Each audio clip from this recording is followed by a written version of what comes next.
Барлықтарыңызға сәлем достар. Бұл 18-ші сабақтың үй жұмысының жауаптары.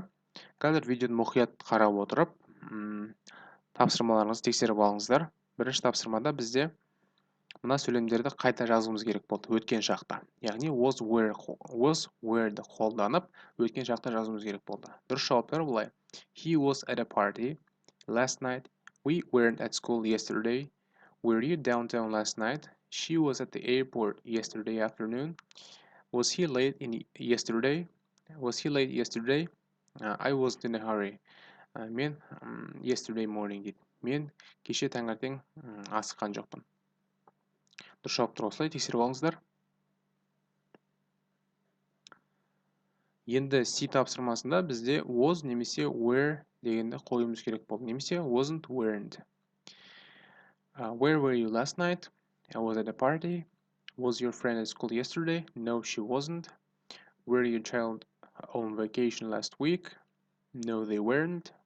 When was your brother in Boston? He was there last year. Were you at museum yesterday? No, we weren't дейді. Дұрыс жауаптар осылай тексеріп алыңыздар. Одан кейін бізде сөздік қорға байланысты мынау тұрған сөздерді мына жерге қойып сөйлем құрамыз керек болған. Мысалы, суретке қараймыз, мына екеуі паркте жүр. Яғни, кеше олар өткен шақта қоюымыз керек. They were in the park. Олар паркте болды. Ол жұмыста болды. He was at work. Олар қайықта болды. They were on a boat. He was on the street. Ол көшеде болды. She was at the beach. Ол жағалауда болды.